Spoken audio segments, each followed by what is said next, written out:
Without doubt, I think it's by far the best league in the world. How dare you score like that in the Premier League? Mission accomplished in the Premier League. The American. Hello, everyone, and welcome to another edition of the Premier League Show, brought to you here by ASTV. I'm Gally. This is Bickler with me. We are going to break down match week 2 of the Premier League, look around some of the top news, look at some of the ridiculous decisions by VAR and the PGMOL this weekend, and, of course, look at some of the table and the matches and where we are after just 2 match weeks in. So, Bickler, how are you, my friend? I'm good. Like everybody else, I am overworked and underpaid and happy to be here on a Monday. Well, that is wonderful because let me tell you, I think all of our viewers who are watching it any day this week will be able to resonate with someone who feels like they're maybe overworked and underpaid. So if it's already Monday and that is how you're feeling, I can only imagine what it's going to be like come Friday when we are in Chicago. So I can't even imagine where that thing is going to go. And I'm sure we're going to have some good stories in a couple weeks' time. Or maybe stories we can't tell because, well, you don't tell those stories. Let's get right into the Premier League this week. We always start with kind of our Premier League news and transfer information. Before we get into the specific moves, I want to talk to you a little bit here, Paul, about Chelsea. And it's not specifically the club of Chelsea as much. I want to get your feel as a football supporter, a fan, when it comes to the way that they treat players when it comes to freezing them out. Because I feel like right now in the last week, one of the biggest stories has been like some of the Maresca comments about, I don't have 44 players, I have 21 players, and there's 20 other players that need to go find another club to go to. We've seen, Raheem Sterling and his camp, for better terms, Raheem Sterling make really kind of insensitive and ridiculous comments. So where do you stand or where do you lie when it comes to the whole club versus player, when it comes to the player not wanting the club any longer? I think it's a two-way street, right? I think at the end of the day, when the player doesn't like the club, I think there's a professional way they should go about it, right? And I think the same thing with the club. I think the club owes the player a professional obligation to sort out his future and find him a new place. If the player doesn't want to be there, I just think it's in the best interest of both parties that's handled professionally. And I think the problem with Chelsea is I don't think it's handled on either end professionally. And I think in that point, I think Chelsea as a club really sets the barometer or the temperature for how that goes, right? Like, I think when you change managers, like you change clothes, and when you continually have turmoil and you continually have 5 bodies for every roster spot, I think that breeds a lot of contempt, a lot of toxicity. And I think when players are on the outs, I don't think it's going to be handled professionally very often. Yeah, it's funny that you say that. I actually kind of equated that. I heard someone talking and they were like, if I were Ben Chilwell's agent, I would honestly tell, excuse me, I would tell Ben Chilwell to stay at Chelsea at least till January. And people were like, that's ludicrous. He's 26, 27 years old. He's had high levels. At certain times, he's been like the first name on the team sheet. He's been one of the top players at the club. I mean, at one point, he was an assistant captain, if not the captain of the side at period. So the argument is you're making close to $300,000 a week, and there's a chance that by January, this manager could be out. And the next guy who comes in might be like, I want to play a back four, and I need a attack-minded left back who isn't Cucurella. Because it doesn't make any sense to me why Maresca says to himself, like, I'm going to put my eggs in this basket, but I don't want Ben Chilwell. And I'm fine with not keeping Ben Chilwell. This isn't a stand on Ben Chilwell, but if I were Chilwell or Sterling, I might think like, Why not wait till January? Make sure this guy's still here. Now, maybe he will be. It sounds like it's a long-term commitment to him, what they're claiming. But I think that's what they told Graham Potter and probably what they told Pochettino. And let's be real, Pochettino walked away because he wanted to build around 3 players, and they were like, oh, yeah, and by the way, we're going to sell 2 of them before the season starts. I think the irony of a club that gives out 7-year deals to players is there is no long-term commitment from that club for anything. That's what's wild. The craziest part is that Mauricio Pochettino would walk away from coaching Cole Palmer and a huge-ass payday, and his option would be to coach the U.S. men's national team. Oh. And he actually thought coaching that team was a better proposition than coaching Chelsea. Yeah. That lets you know how bad it probably is. So for that, Maresca, I feel for you, my friend. So let's talk a little bit about some of the business that has been done this week. These are some of the transfers that have occurred in the last week. We'll talk about a few of them. The most recent was Matt O'Reilly going from Celtic to Brighton today for a club record signing.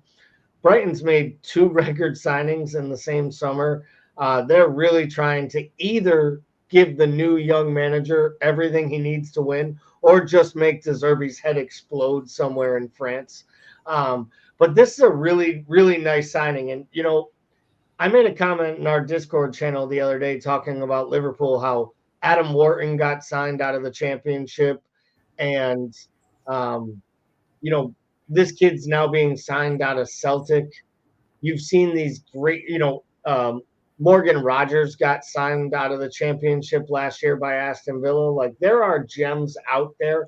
Why aren't bigger clubs making these moves right now, Paul? Or is it some type of a arms race / are the players finally getting smart enough not to go to big clubs before the club is ready for them? Well, I think it's probably a little bit of both. First of all, I think this Matt O'Reilly kid is going to be really, really good. I think he's going to be special. And I think it's like another just incredible notch in the Brighton belt of recruitment. When you look at who they're bringing off the bench between, you know, Belaba and Saizo and all these, like, they just have and Degra is coming off the bench. Like, I mean, they're loaded with these kids, and I think he's going to be another great one. I think for me, a lot of these guys, I think at that level, like for big clubs, I don't know if big clubs necessarily all feel comfortable grabbing these dudes at 35, 30 million a pop without a clear path into the first 11. At least I think a lot of them don't. I mean, Chelsea probably doesn't care. I think but I also think it's more these players. I think these players understand the importance of going into a situation where there is a clear shot at a starting 11, and it's the move before the move. I think a lot of these guys understand they have 2 or 3 contracts to maximize, and that second and third one has the potential to be a lot larger if you're getting clear minutes. It can make the next step versus going somewhere and getting buried on a depth chart. You know, and we talked about João Felix a little bit last week. His at that time, it was still kind of a prolonged move to Chelsea. It's been formalized now. 52 million. It's a lot of money for a guy who's failed once in England already. Do you see Maresca figuring out a way to play with him as either the false 9 or maybe signing the striker he needs so he can play as the true number 10 that he was kind of billed at being when he left Benfica and then mistakenly went to a place that's never played a 10 at Atletico Madrid? I mean, it's the only thing that makes sense. If, like, I think you have to play him up top. I mean, I don't know where he goes in that midfield, and you could play a 10, but I think it takes away from a lot of what they do best at Chelsea with what they have from a personnel standpoint. I guess if you're not in love with Jackson, which I don't know why you would be, like, that makes sense. Like, to throw him in as a number, maybe you put him in as false 9, but I think at Chelsea have tried so hard to get, like, so that sort of traditional talisman up front that, like, it's just a real – I think this is what is the head scratcher to me. It doesn't – like, where you would play him to get the best in Chelsea is not what they need from him, if that makes sense. Like, they don't need him up top. Like, they need a true They need a true like goal scorer, target guy that they can play him around. So it just from a personal standpoint, it just doesn't make a lot of sense to me. I don't know. It's just like that's the problem with Chelsea is like, do you get all these players, right? And you get all these nice pieces, but there's no real uniform long-term vision on what they want to do, right? And like I think part of that's just because they're just rotating through managers so quickly. But like you've got a million attacking mids essentially in there. You get Nkunku, who you can't get in there. Like you haven't been playing him up top lately. It just I don't know what the plan is there. Like they have a million of these guys that they could play striker, but none of them are what they really want, which is why they continually buy Lukaku back. Yeah, it is feel like they just go out and to buy a number 9 point striker and then don't actually ever play that player and then play a bunch of guys as a false 9 while still being linked with other 9s and then buy other wingers that you eventually play as false 9s. And the Nkunku thing is a prime example. It just didn't make any sense. But a few other signings that happened this week, all kind of on the lower side. Ipswich made a couple moves. They bought Dara O'Shea from Burnley, a center back with Premier League experience. I think that's probably an important buy for them. It's going to help them a lot. He was about 14 million. They bought Jack Clark, a left winger from Sunderland. I don't know the player at all. I'm not going to act like I have any idea. They spent almost 18 million pounds, so it makes me think he's probably a player that had a big year last year in the championship and is starting out this year well, and they believe can actually add to some goal mount action, because I think that's where Ipswich Town will struggle. I think they create from their fullbacks, but eventually that team's going to have to actually defend and not just play out and pretend like they're going to just come at everyone. So a couple good buys there. Another purchase in the relegation zone that I had no clue about, to be honest, till I was watching the match and saw him get subbed in was I had no idea that Jordan Ayew had left Crystal Palace to go to Leicester City till he got subbed in. I also didn't know that Jordan Ayew, the younger brother of Andre Ayew, is 32 years old. Yep. So how old is Andre at this point, for Christ's sake? Yeah, that's an interesting one. I had a chuckle about that too, right? I think it's funny. Like he was one of those players that used to be linked with Liverpool every summer for like a long time, because I think he made the mistake of saying something like he like enjoyed watching Liverpool or whatever, and then we were linked forever with him. We look at all those. I think a lot of these are good ones for addressing these sort of bottom table team needs, right? I thought the one that really stood out to me is outside of the last two, as a summer in total, I think Fulham has had a really, really good summer. Between Smith Rowe and Anderson and Sanderberg, I feel like they essentially upgraded those spots. Like I think that Joachim is essentially an upgrade on Tim Ream. No, it is. And I think Sanderberg gives you I think that's a substantial upgrade and depth at the DM position, which you need if you're going to play a double pivot with next to Pereira. Like, who, by the way, Pereira, like, everybody knows how much I hate this guy. When I thought I couldn't hate him more, he gets braids, which I feel like for a guy like him is cultural appropriation in a way that, like, I just makes me hate him even more. Like, and that whole team's frosted tips. I don't know. Fulham's made some good business, personal decisions we need to work on. Yeah, all kinds of personal issues aside, I agree with you on Fulham. I think the work was good. That's why I put two of those images up on the screen. I think Sanderberg is a sneaky good signing. I think when Burnley signed him from Sheffield United, it was a really good signing. And then they go down, and he had a clause that allowed him to pretty much have a pretty cheap escape. I'm surprised even a bigger or better side than Fulham didn't pick him up. While Liverpool is looking for something at a 6, and while United is, begging PSG to allow them to pay 60 million too much for a guy they think is a failure in Ugarte, I think a Sanderberg made so much sense for both clubs. Probably so much sense neither big club was about to make that move. So let me ask you this right before we get into our VAR Week of review, which will make no sense. But let's just look on this idea. 2 weeks in, and the bookmakers have released the odds for the first to get the sack. Okay. So I'm not surprised at all that at 6-1, Sean Dyche is in the catbird seat. At 7-1 is Maresca, which I think might be a little bit more just like the bookmakers just taking suckers bets because it's Chelsea. And 9-1 is Ten Hag. So if I asked you, Paul, of those three names, Maresca, Ten Hag, and Sean Dyche, which one is still employed on November 1st? Excuse me. November 1st. So we gotta make it. We gotta make it 2 I'm gonna give you a full month here, month and a half. 2 months. Dude, that's tough. If I was gonna put money down, I would put my money on Ten Hag just because I think the odds are. I think it's 60-40 Dyche, right? So I think your odds are pretty substantial there. Like I'll tell you what I think is going to happen. I think it'll be Dyche if they don't have any signs of life in the next 3 match weeks. I think it'll be him, right? If we go 3 more weeks and there is no pulse on that team, I think it'll be him because I think they'll be early enough that they're going to have to make a change, right?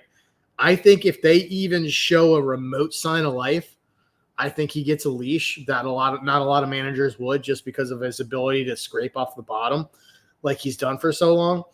But I think, man, it looks like more of the same for Ten Hag. And I gotta think that leash is, I really think if they don't win that match versus us last year in the cup final, I think he's gone. So I think he bought himself some extra lead here. But if they don't start winning games they're supposed to win, if they don't start looking better, I can't imagine he lasts that long. Yeah, I don't think he would have actually made it had they not. I don't even think it took winning that match against us to save his job. I think he had to actually win. I think beating City and winning the trophy is what saved him the job. And I think it was also that they didn't have a manager they wanted to hire. And they were just like, you know what, we'll roll this out again. If it works and he makes a move, then it's great. But if it doesn't, it feels like they went out and bought some of his players. But at the same time, I know there are a lot of Ajax players, but they're like United type players. They're big name players that everybody knows. So it didn't really surprise me. I still think they could blow him out before December. And I think that because they have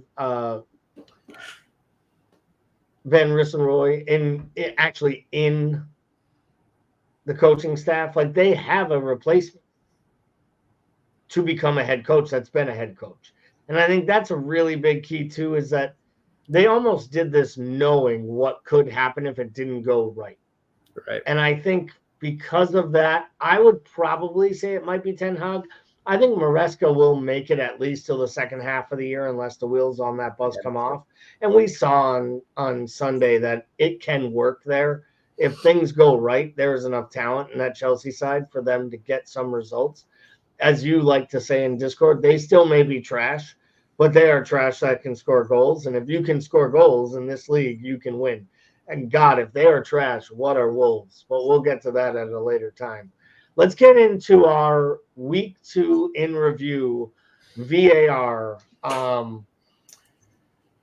Unfortunately, I thought we were going to get out of a week where we wouldn't have any major VAR decisions compared to our first week, Paul, but not so fast. But let's not start with what I think is the showstopper. Let's start with the low-hanging fruit. I want to start with the 2 calls that I think were pretty subjective, but I'd like to hear your opinion on.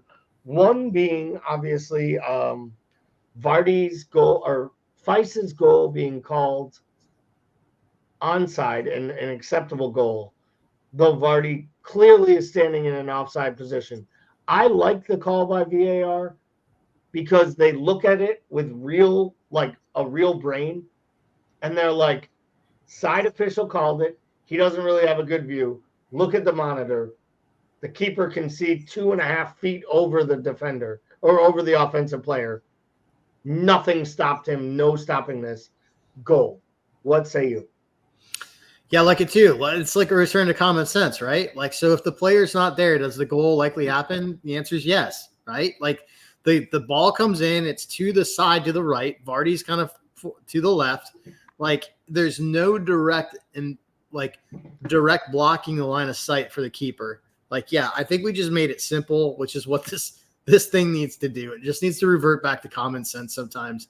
And like, there's no way he was blocking the line of sight there. So I loved it.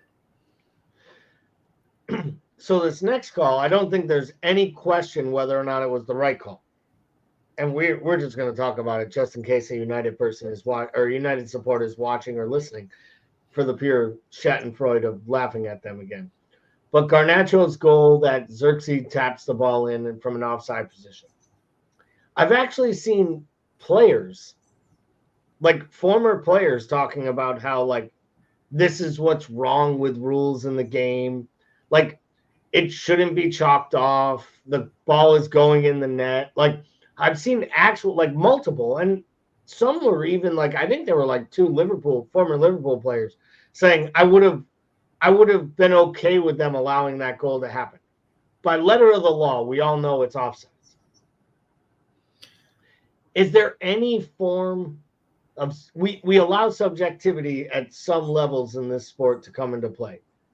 To me, I don't see any way you could rewrite the rules or alter the rules in any way that something like this, which truly is a happened circumstance type of a situation,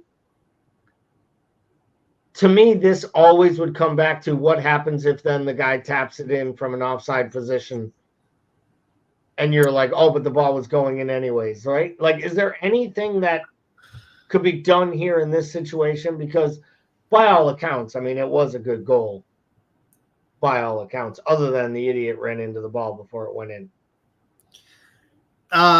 So for me, it's I don't know how you go back and say like an account for this, right? Like if the player's offside and it touches him and it goes in, he's offside. It's not, the goal doesn't count. Like it's unfortunate, right? Like I think he makes the right run. I think he makes the right choice. Just can't get out of the way. But how is that different than like a bizarre own goal? Do you know what I mean? Like how is that different? Like, and the funny thing is I just watched this documentary on ESPN about, I remember quite clearly Armando Gallaraga's perfect game, and Jim Joyce called the last out of the game. He called the player safe, right? When he was clearly out. It was like the biggest blown call in like Major League history in the modern century, right? And the ump and everybody basically petitioned the league to repeal the decision and give Galarraga the perfect game when there's clear, indisputable evidence that was a blown call. And Major League Baseball still to this day has not done it. So like, I guess my point is like sometimes these rules are set in play and like we don't want to open Pandora's box by making some sort of exclusionary rule on certain circumstances, because now you got to peel that onion back and look at everything, and you make it more complicated going forward versus just saying like, man, great run, unfortunate spot, like that stinks. Like that is a run against play that's really tough to swallow if you're a United supporter. But I just think that like if we try to go back and peel back some of these rules and like make these sort of exclusionary clauses and things, we're just opening up a can of worms. Yeah, I don't disagree there. I think I would agree with you. I don't think you can change any rules. I think it was unfortunate what happened in the moment. I do feel, I mean, other than he's a United player, I do feel for Xerxes there. I don't think he's doing anything wrong except for trying to run in on the ball. You know, he's making a run but he's offside and it's just a stupid area to be in. At one hand, I do think you have to know where you are on the pitch and you have to understand the surroundings. And I think a really seasoned veteran probably knows enough not to run onto that ball out of the chance that he could be offsides, especially when the keeper's already completely blown away. So let's go to the Manchester City Ipswich Town match. Two big VAR calls here. Didn't realize this till I was doing a little legwork on the match. Michael Salisbury was the original match official for this match, assigned by the PGMOL. The fourth official was Sam Allison. who happened to be forced to take over as match official before the match started. Because I had not seen this man referee many matches in the Premier League. Can all maybe understand what might have tipped me off that it was a different match official that I hadn't seen in a while because it was the Premier League. But I feel like he was put in a really bad spot because he was supposed to be the fourth official. He is the match official. It is a newly promoted side who likes to play out against the most attacking side in the whole league playing at home.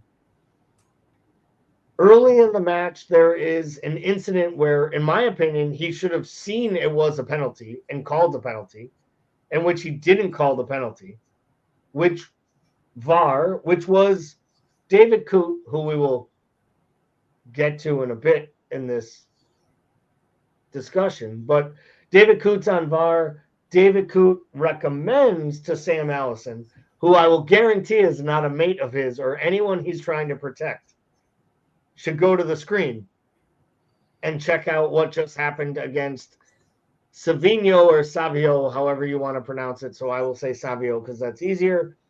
Leaf Davis tackles him in the box. Pretty clear cut to me, Paul. When you saw that in real time, did you think it was a penalty? Did you expect VAR to award a penalty? So, okay, I'll say I didn't think it was as clear cut as everybody else did. I really didn't. And I think if it's I really think if it's any other team, like maybe an Arsenal, Liverpool, City, maybe get this right. But I think if it's most of the teams outside of this big four right now, I don't know that gets called to the monitor and he gets put in that spot. And the other thing is I watch him watch every replay on that monitor. If you go back and watch it, there is not a single angle where the player's foot is not behind the ball. Like you don't actually see a point of contact in it at all in any of the replays because the ball is in the way.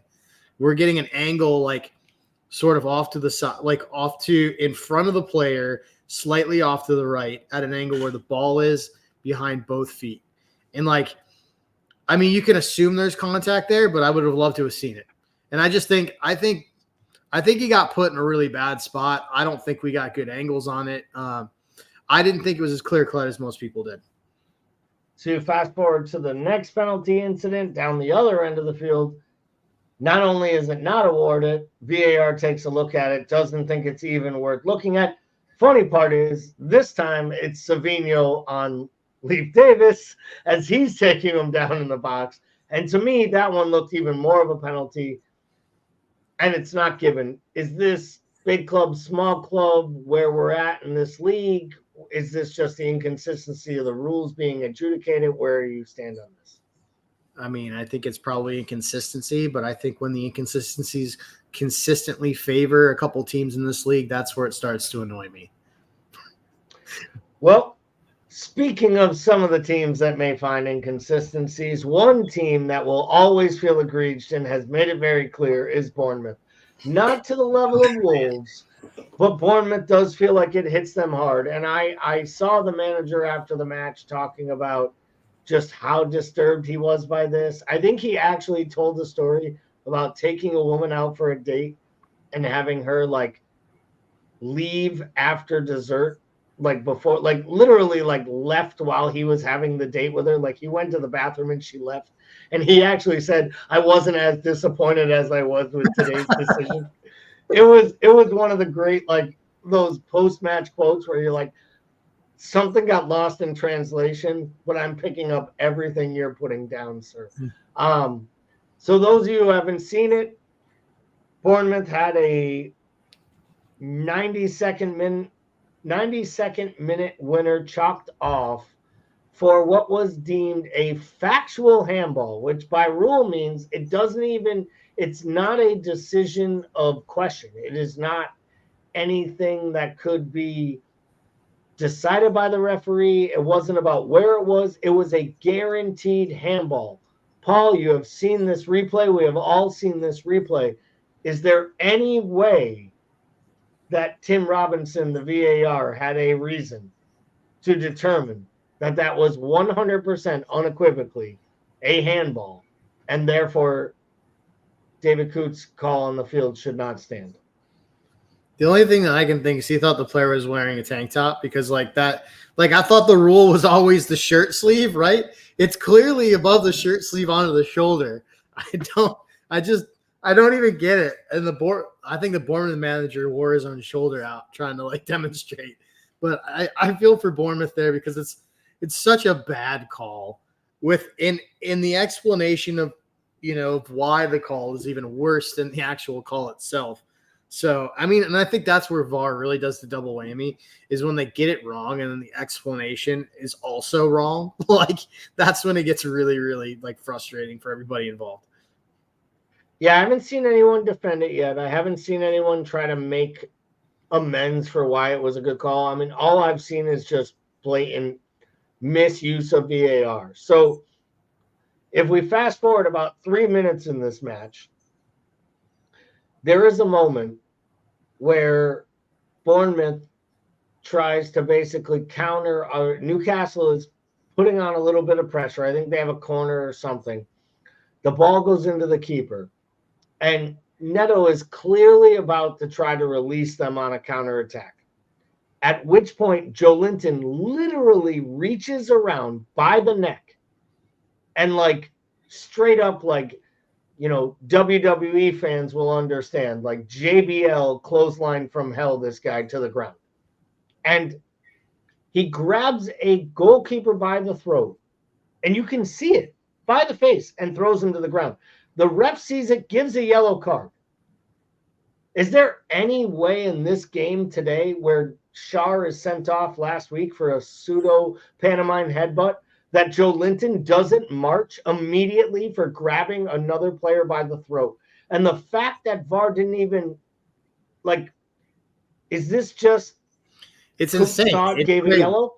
No, what happened? It's absolutely insane. I don't know how you, especially when when Schär goes off the straight red for violent conduct, and that's what we deem that, but then we deem this clothesline of a player at full speed, a yellow without any sort of VAR, even having a look at it is madness to me. It's absolutely crazy. I think those two calls in culmination are so bad. And the fact that David Coote consistently is in the middle of this absolute bullshit is so frustrating to me. How this man, and I don't want to take anybody's livelihood away from them or anything, but there's nothing from a performance standpoint that indicates that this should be that guy's level at all. And if you consistently have him in the middle, just making these errors and being the center of it, I just don't understand what we're doing.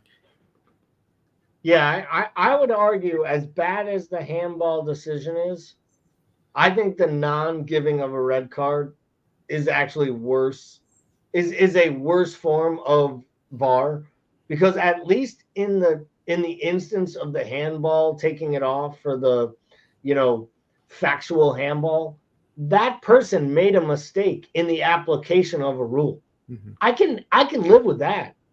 You can't miss a hand around a throat that takes a player running at full speed. If any player stuck their arm out and pulled another player to the ground anywhere else on the pitch, and albeit for me to actually sit here and defend a keeper getting extra credit, because I'm usually the ones that are we're too soft on keepers. We give them that can't happen. A goalie is running out to release the ball. A outfield player grabs him by the throat and throws him to the box on their own. And he was livid at the end of the match. The keeper was going crazy at the end of that match, Neto, because he knew. The player should have been sent off. And if you're not protecting the player in that spot, then I don't know exactly what you are doing. I don't think it changed the outcome of the match, but I think the next three teams that play Newcastle would prefer their best or second best, box-to-box midfielder not be in the lineup. And this is where this league doesn't realize its decisions impact, because for all we know, Newcastle will finish in the top four on a goal and an assist by Joe Linton in the next two matches that play some big role by the end of the season. So let's take a look here actually at this week's action before we wrap up the show here tonight. we've talked a little bit here. We can't talk about this without talking about the Man United Brighton match. Obviously, United gets the leveling goal. They think they take the lead. Then it looks like they're holding on for a point, only to be João Pedro'd at the back post. Casemiro and about 8 others decided not to defend on the second wave of a set piece. If you're a United supporter this morning, is it about too much rotation at the back with all these new pieces? Is it about still playing an old player like Casemiro? Or is it about subbing off your talisman and captain in the 75th minute in a 1-1 game? Where is United's real anger today? I don't know. I think one of those things that you got to be real about is you're now looking at a Marcus Rashford who's put 120 plus minutes in without a single shot. Like, in the fact of the matter is they look like a better side when Garnacho's out there. They look more dangerous. 100%. And I think they're going to have to start, like, if they want to turn this around, Ten Hag's going to have to start making some big calls on some big players on that side. It just doesn't make sense to me. He starts Harry Maguire over De Ligt. He starts, Mason Mount over Xerxes. Yeah. He doesn't start Garnacho. Even though I think Diallo is playing really well, I think if you were going to pick one of Ahmad or Garnacho, you'd be starting Garnacho. It just feels like flip them though. I mean, you can flip them and take Rashford out. You know what I mean? I think you're better. You can start them both.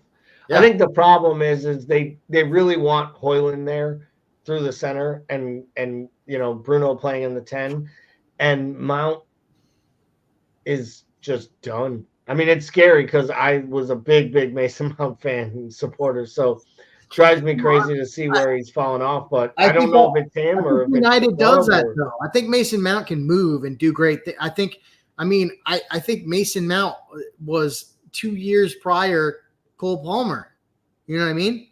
And I just think it's it's just like this sinkhole when you go to United from an offensive standpoint right now. Obviously, Tottenham puts up a drubbing on Everton. Big performance for them, a bounce back from their draw with Leicester City. I'm sure that was something that Ange was hoping for. Arsenal, 2-0. I don't know that the scoreline totally speaks to the actual competitiveness of the match. If Ollie Watkins doesn't, miss a sitter in the first half and miss an absolute gaping open goal in the second half, great save by Raya, to be fair. I think that match could be completely different. And, of course, anytime a team in the Premier League scores 6, you got to talk about it. Chelsea put up 6 in a very impressive performance between Nani Madueke and Cole Palmer. But I think it almost speaks more about the problems they're going to have at Wolves. Things don't change quickly because I don't care what kind of manager Gary O'Neill is. You can't do anything if your team is willing to give up 6 goals at home, right?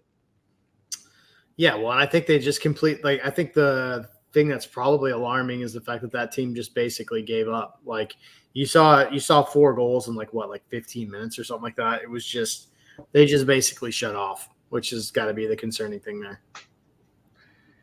And as we wrap up this program here, the Premier League show on ASTV, we want to remind you are watching on our YouTube channel. Please go ahead and hit the like, hit the subscribe, hit the little bell so you get all the notifications. You'll get all of our programming and updates on our morning shows, whether it's Monday, Wednesday, and Friday, 10 Eastern, 9 Central, or we have our Monday and Thursday podcast at 8 p.m. Eastern, our fantasy show on Thursdays, the Premier League show you're watching now. So there's all kinds of great content for you to get engaged and involved.